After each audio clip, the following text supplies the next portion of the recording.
Google's data centers drank 6 billion gallons of water last year. Up 8%.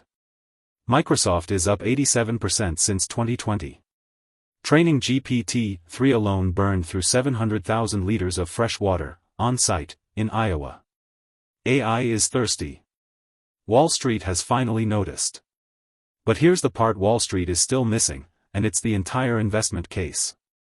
I'm Big Z, welcome to the deep dive everyone got half right. Here's what nobody puts in a thumbnail. Data centers are only 4% of AI's total water footprint. The other 96%, chip fabs and power plants, is where the actual money flows. Every GPU consumes water in 3 places. The cooling tower at the data center.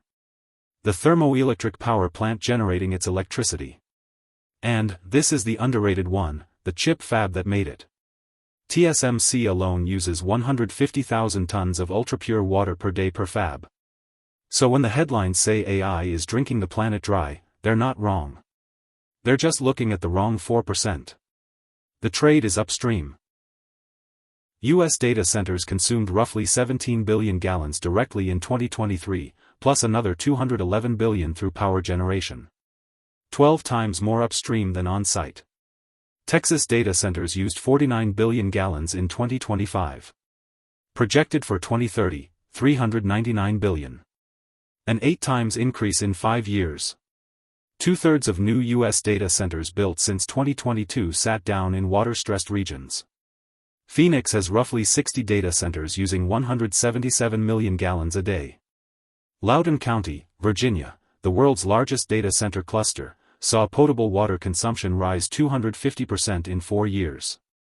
The new U.S. data center map is also the new U.S. water stress map. So the industry pivoted. Not on water, on cooling. Closed-loop liquid cooling uses 400 to 600 times less water than evaporative cooling per megawatt. A 100 megawatt evaporative cooled data center burns 3 to 5 million gallons a day. Closed-loop, about 8,000. Microsoft made closed-loop the default for every new build starting August 2024. Amazon's WEOEY, water usage effectiveness, dropped to 0.19 liters per kilowatt-hour. Industry average is 1.8. Counterintuitive part, liquid cooling saves water but needs more energy, and that energy needs power plants, which need water. The cooling type debate is a sideshow.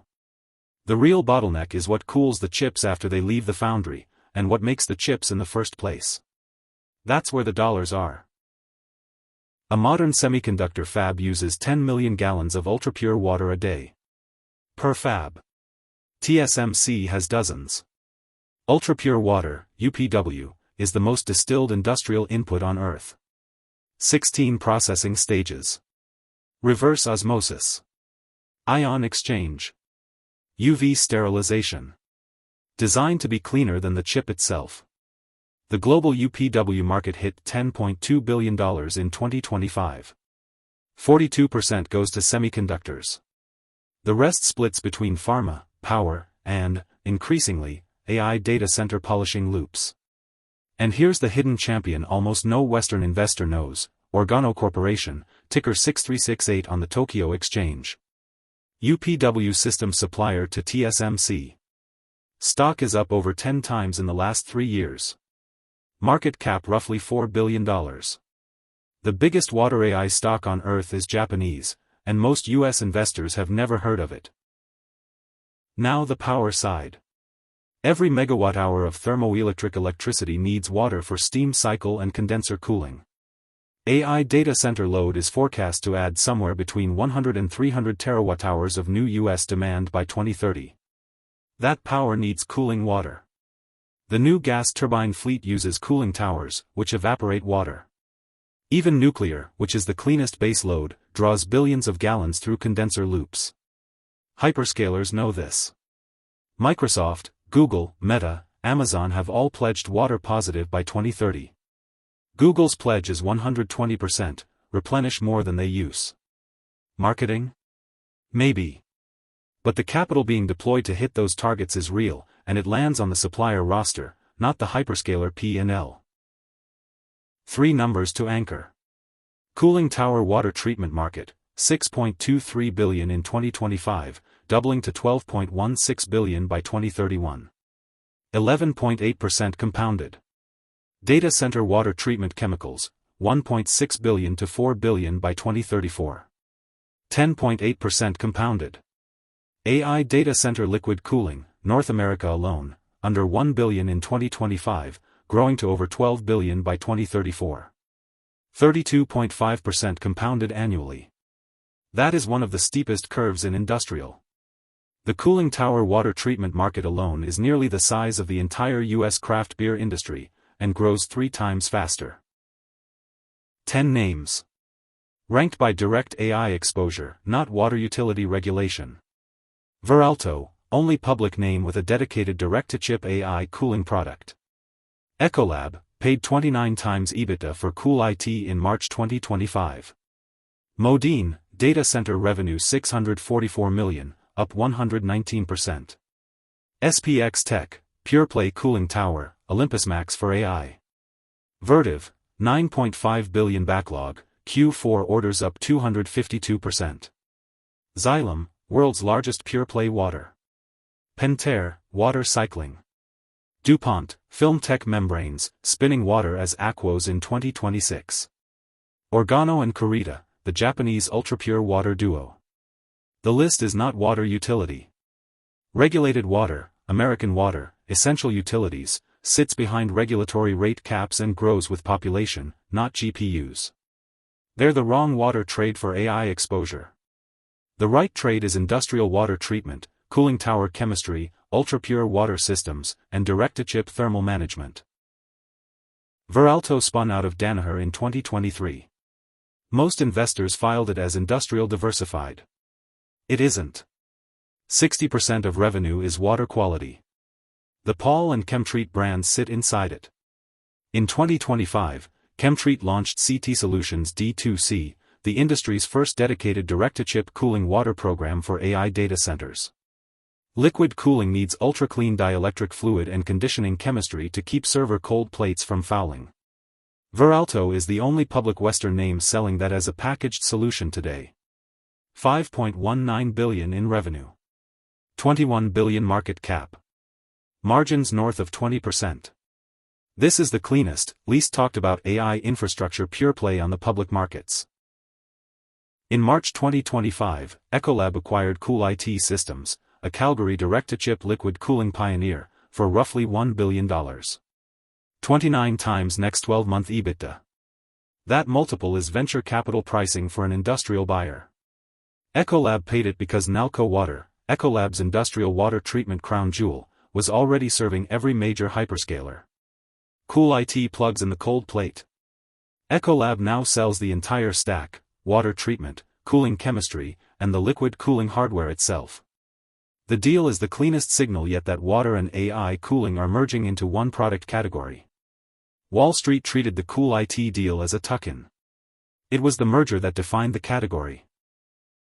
3 names dominate ultrapure water for chip fabs. Kurita Water, Tokyo listed, ADR ticker KTWIY, Organo, 6368 on Tokyo. Nomura Microscience. Together, they hold roughly 70% of global high-end UPW system share. TSMC, Samsung, Intel, every fab on Earth contracts with at least one of them. When the US announced the CHIPS Act-funded fabs in Arizona and Ohio, Kurita and Organo were the first names called for the water systems. This is a lock. Not a lead. The Western alternative is Veolia, through its Suez acquisition, and DuPont's FilmTec membrane business. Both real, both diversified. Neither has the system integration depth of the Japanese. If you want pure exposure to the chip water complex, the trade is in Tokyo. My read on this through 2027. First, the EU Energy Efficiency Directive Article 12 reporting kicks in May 2026. Every European data center over 500 kilowatts must disclose water usage effectiveness for the first time. That data will reveal which operators have been hiding the metric, and accelerate liquid cooling retrofits. Second, DuPont's Aquos spin in 2026 creates the first Western pure-play industrial water company at scale. Watch the Analyst Day for whether they break out AI data center revenue as a segment. Third, the Texas water moratorium discussion. With Texas DC water demand projected at 400 billion gallons by 2030, expect at least one major hyperscaler project to face permitting friction in the next 12 months, and another to publicly switch to closed-loop or air cooling. 3 trackable signals. 1. Microsoft, Google, Meta annual sustainability reports. Watch the WEEE number. If it doesn't fall below 1 liter per kilowatt-hour for new builds by 2027, hyperscaler water pledges fail and regulators step in. 2. Ecolab Nalco water organic growth. If the segment grows above 12% organic for 2 consecutive quarters, the AI water merger thesis is confirmed. 3. Organo and Kurita order book. A spike in CHIPS Act fab water contracts announced in 2026 locks in 5-year visibility. Catalysts. Positive, DuPont Aquos spin pricing, sets the comp for every other water spin-off and re-rates Veralto, Ecolab, Xylem. Negative, a high-profile data center project denied water rights in Phoenix, Dallas, or Madrid, forces emergency capex and exposes the closed-loop cooling supply shortage. Upstream, membrane chemistry, Torre, DuPont FilmTec, hydronautics, every drop of UPW starts with a membrane. Downstream, every AI training run, every inference query, every chatbot reply runs through this water stack. There is no AI without it. The water headlines were right that AI is thirsty. They were wrong about who profits. It isn't the regulated utility selling residential gallons. It's the company that purifies the water that polishes the wafer that powers the chip that runs the model. The trade is upstream of the data center. Always was. This is global industry analysis. Personal view only. Not investment advice. I'm Big Z, follow me, see you in the next deep dive.